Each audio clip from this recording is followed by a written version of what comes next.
नमस्कार। आप जो ये तस्वीरें देख रहे हैं ये है हरियाणा के मुख्यमंत्री मनोहर लाल की विधानसभा का क्षेत्र है। आपको बता दें इस एरिया का नाम है बूढ़ा खेड़ा। आपको बता दें वार्ड नंबर 2 पड़ता है। और जो ये आप देख रहे हैं ये कंस्ट्रक्शन देख रहे हैं, एक ये अयाशी का अड्डा बना हुआ था जिसका मालिक है गैंगस्टर नीरज पुनिया और विनोद पानू।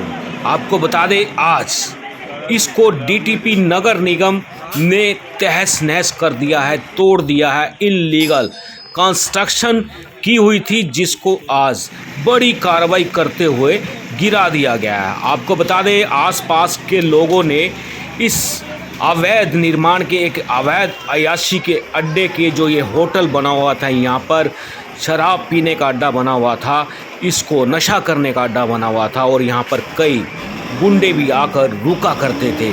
आज इस पर बड़ी कार्रवाई करते हुए इसको बिल्कुल ही डैमेज यानी कि ख़त्म कर दिया है, बिल्कुल बुरी तरह से ख़त्म कर दिया। और आपको बता दें कि जिस तरह से आज बड़ी कार्रवाई हुई है उससे लगता है कि हरियाणा के अंदर गुंडों का सफाया होना तय है। लेकिन दोस्तों एक बड़ा सवाल ये उठता है कि मुख्यमंत्री के ज़िले के अंदर, मुख्यमंत्री की विधानसभा के अंदर एक इस तरह से इतने बड़े स्तर पर लगभग 1000 से ऊपर गज के अंदर ये जो अवैध अयाशी का अड्डा बना हुआ था, यहाँ पर एक स्विमिंग पूल बना हुआ था जिसमें गुंडे नंगे नहाया करते थे, देर रात 2-2, 3-3 बजे तक डीजे बजाया करते थे।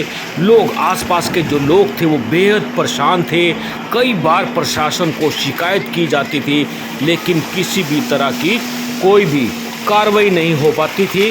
और आज जिस तरह से आपको बता दें कि आज यहाँ पर डीटीपी करनाल मिस्टर भाट ने आज पुलिस बल लेकर आज इस जगह को पूरी तरह से ख़त्म कर दिया है। आपको बता दें इस कार्रवाई से, प्रशासन की इस कार्रवाई से आसपास के लोगों ने राहत की सांस जरूर ली है। लेकिन दोस्तों सवाल उठता है कि हरियाणा के मुख्यमंत्री के ज़िले के अंदर इतने बड़े स्तर पर गैंगस्टर जो लोग हैं, जो गुंडा तत्व लोग हैं, वो कितने मज़े से एक चलती रोड के ऊपर इतना बड़ा अयाशी का अड्डा बना देते हैं, शराब पीने का अहाता बना देते हैं, नशा करने का अड्डा बना देते हैं। और यहाँ पर कई कमरे भी बनाए गए थे जिसमें पूरी तरह से एसी लगाए गए थे। और पुलिस जो CIA 2 के इंस्पेक्टर हैं मोहन लाल, उन्होंने बताया, उनका कहना है कि यहाँ पर गुंडे भी आकर रुका करते थे।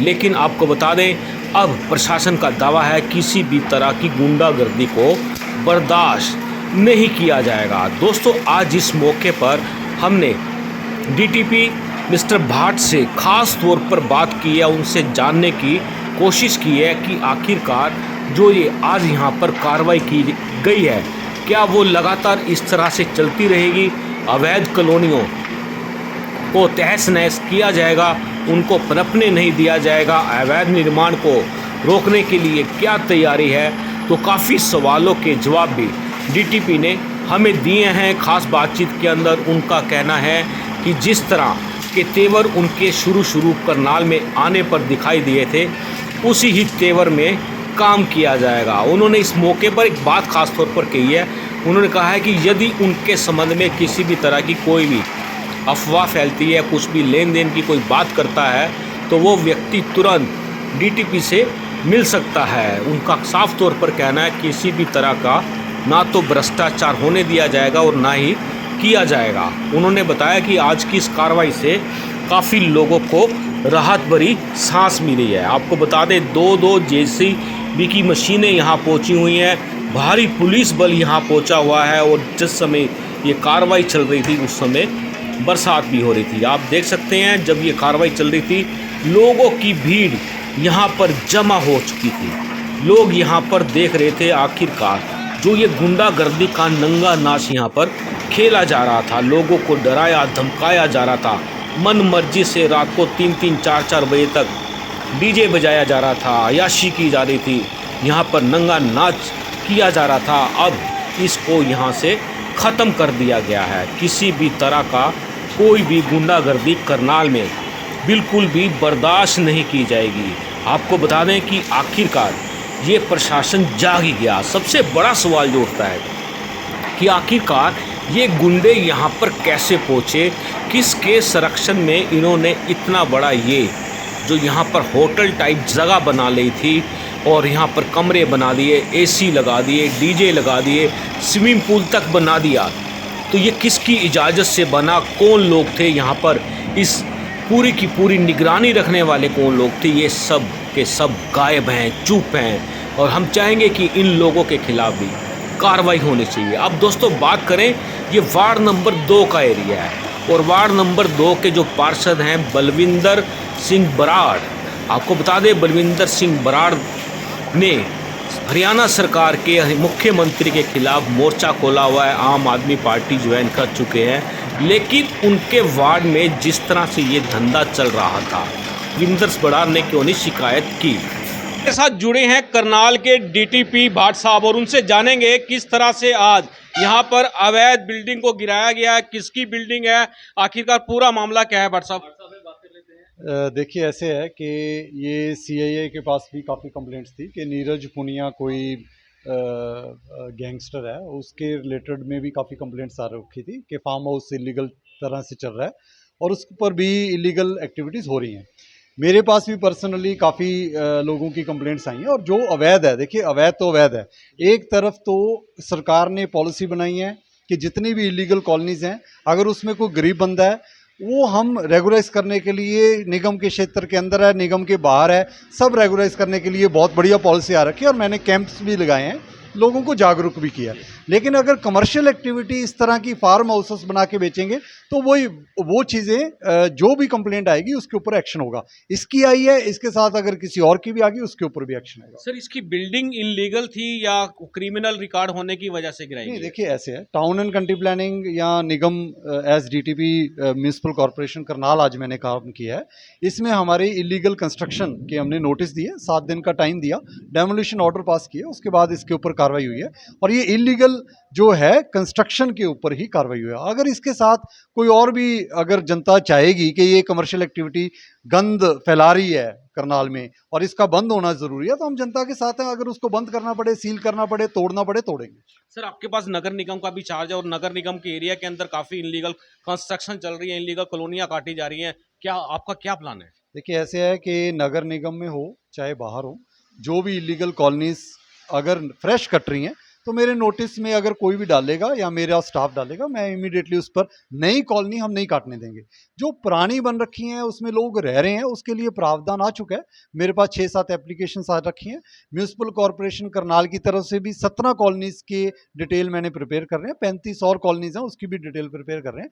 जो लोगों का फायदा हो सकता है, गरीब बंदे का हो सकता है, वो 100% होगा। लेकिन जो सरकार से ऊपर होके illegal farm houses, commercial activity, fresh illegal colonies काटेगा, उसको बर्दाश्त नहीं किया जाएगा। सर, बात करें काफ़ी इलीगल्स कॉलोनी की जो नगर निगम में कट रही हैं और लेटेस्ट कई बातें भी सामने आ रही है, सेक्टर 16 की बात करें या फिर कहीं और की बात करें, तो वो कुछ आपके नोटिस में है? देखिए, ऐसे है, मैं बहुत एक्टिवली देखता हूं कि अगर कोई भी मेरे को ट्वीट आता है या अदरवाइज भी कोई राइटिंग में कंप्लेंट करता है या कोई न्यूज़पेपर में भी कोई पब्लिश होती है, I look into that into very seriously.